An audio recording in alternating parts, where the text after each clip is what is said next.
The Dart Monkey, BTD's most iconic tower.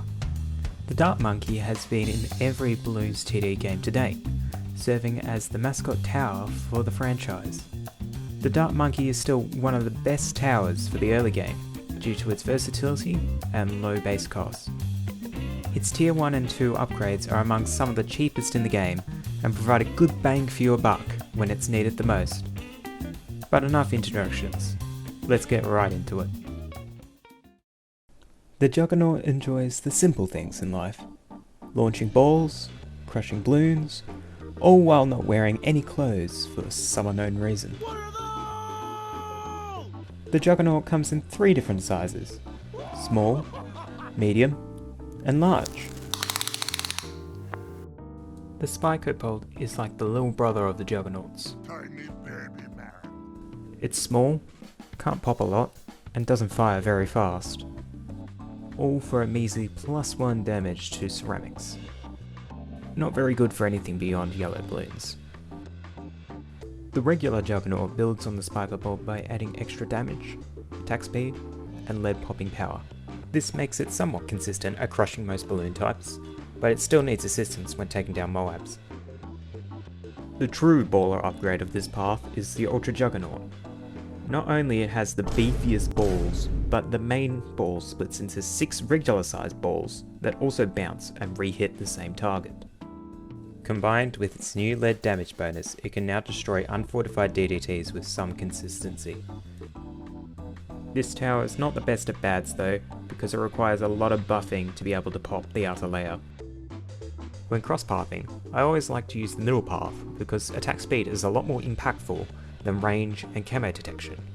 However, the bottom cross path can be good in niche situations when your options are low. But there is one main thing holding the Juggernaut back: its map dependency. A common sentiment of the community is that the Ultra Juggernaut is limited to a select pool of maps, which isn't entirely true. Sure, there are the usual picks, but there are many more maps that take full advantage of its bouncing projectiles. Most easy to intermediate maps are already accommodating to the Juggernaut or Ultra Juggernaut, since many have straight lines or convenient obstacles. Some notable maps being Hedge, Middle of the Road, and Covered Garden. There are also a couple of advanced maps that have some good spots. Midnight Mansion has conveniently narrow hallways for the balls to bounce off. High Finance and Mesa are also quite good when the Juggernaut is placed on the ground level. The main point I'm trying to nail down here is that being bound to a specific type of map doesn't hold the Juggernaut back from being a great tower. Playing with Mesa towers gets boring after a while, and the Ultra Juggernaut is a refreshing change since it's both cheap and scales well with buffs. Just give the Juggernaut a chance like I did, and it'll surprise you with how far it goes.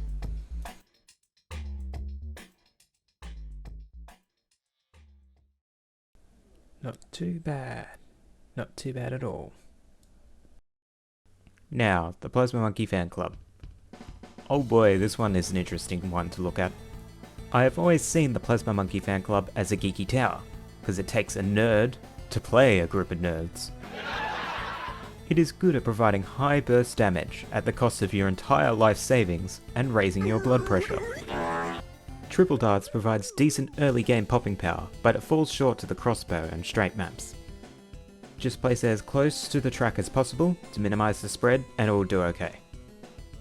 The Super Monkey Fan Club introduces the ability to transform itself and 9 others into their dream anime persona. It's good in a vacuum, but not in any way reliable once Super Ceramics starts showing up. When you are ready to drink the Kool-Aid, the Plasma Monkey Fan Club grants elite membership, doubling the ability's power. It makes short work of blimp heavy waves, but lacks camo detection to deal with DDTs. Before I go into strategy, may I note that this tower is extremely hard to play. It requires a combination of good timing, stalls, and a good hero. Without these skills in the back of your head, you tend to lose games quite often. Not that I have any personal experience with that whatsoever.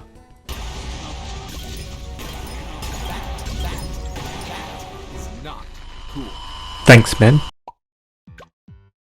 Timing can only really be learned through practice. I suggest using the challenge editor so you don't drain your monkey money or sanity trying out different techniques. Stalling is essential to allow the maximum uptime of the ability. Main Moab, Downdraft and Snowstorm all provide good stalling potential. Just be careful when mixing ice and sharp objects, it may not end well. For heroes, I suggest going with ETN or Geraldo. ETN provides global camo and the UCAV, which can be a godsend on some maps with limited space, while Geraldo has a lot of shop items that can save a run in a pinch. Rejuve potions can act as a safety net when you poorly time the ability, but be careful since you only get 2 until he has to restock. In the right hands, this tower can pretty much beat most maps on any difficulty, but the high skill ceiling and attentiveness required to play this tower makes it hard to consistently pull off. Other than the price, I don't have any particular nitpicks with the tower, it's just a bit demanding and gimmicky to use as a regular strategy.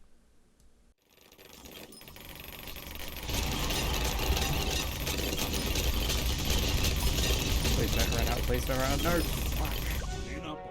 Ah, damn it. Finally, we have the bottom path. Yeah, this one isn't going to go down well. The Dart Monkey swaps its darts for a high-powered crossbow that does more damage, shoots further, and has a lot more pierce. Probably the best tier 3 Dart Monkey for the early game, but it's mainly used as a bridge for the tier 4. Sharpshooter improves the crossbow's damage and fire rate while also dealing out a critical hit every 10 shots. The crit can one-shot ceramics and deal large amount of damage to regular Moabs. Give it an elk buff and it can easily beat the early game. And to finish off the path, we have the Crossbow Master. For 21k, the tower fires a lot faster, crits twice as often, and can pop every balloon type. Which sounds good on paper, but in game, it's a little hit or miss. The Crossbow Master easily crushes the first 80 rounds with little support from other towers. This makes it a great DPS in modes like Deflation, Contested Territory, and Odysseys, which often have a cache or tier constraint. It can also be used as a bargain bin Spirit of the Forest for defending waves between tier 2 and tier 3 bosses. After round 80 though, its performance takes a steep fall. The Crossbow Master lacks damage specialization, so it's weak against both super ceramics and group blimps.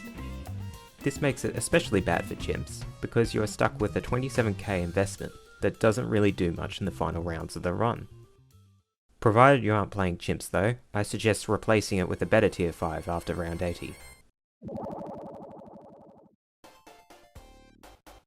But you may be asking, what is the point of purchasing the Crossbow Master if it's bad for late game? Simply put, convenience. Most games fall under 80 or less rounds, and the Crossbow Master can easily breeze through them without much thought put into micro, placement, and ability usage. It's great for new and lazy players alike, since once you have bought the upgrade, you have practically won the game. Just don't tell Reddit that, because they might lecture you on why it isn't good enough for their half-cash AVR and poppable 2TC, CCC chimps meta. That's a joke, lads. But in all seriousness, the Crossbow Master can be goated for the mid-game and events. However, I'll be looking into a better combination of towers for late game runs. Finally, what we've all been waiting for, the Dart Paragon. I mean, the Apex Plasma Master. The Apex Plasma Master combines the 3 upgrade paths into a crossbow mech that is controlled with the Neuralink and the Nintendo Power Glove. On release, it was the best Paragon because it was cheaper and easier to power up than the Glaive Dominus at the time. But with the introduction of new Paragons and buffs to the Glaive Dominus, yeah, it's kind of fallen from grace. While I do agree with Punji that the current Apex Plasma Master is quite bad, I feel like it's bad in game because it lacks damage rather than being conceptually bad. Its bouncing projectiles diversify itself from the other Paragons as a crowd control specialist. However, its single target DPS is reliant on map choice, which is a luxury you don't really have with bosses. It's a shame because I really enjoy how this Paragon plays. The The Apex Plasma Master has really good potential, but it lacks the damage to be good for its price. If I could balance this tower, I would implement the crossbow's crit mechanic to the Paragon's base attack. This would boost the Paragon's DPS to be more in line with the Glaive Dominus, while also maintaining the Paragon's identity as a crowd control specialist. But in its current state, it's a hard pass on most late game setups, unless you have every other Paragon already deployed. However, if Ninja Kiwi tweaks the Paragon's damage a little, it can be a solid cost-effective Paragon for the early late game and bosses. Well, this has been my experience with the Dart Monkey. Certainly one of my favourite towers to have a look at after returning to the game. I do aim to make more of these in the future for towers I enjoy using. But anyways, I'll wrap it up here. See you all in the next one.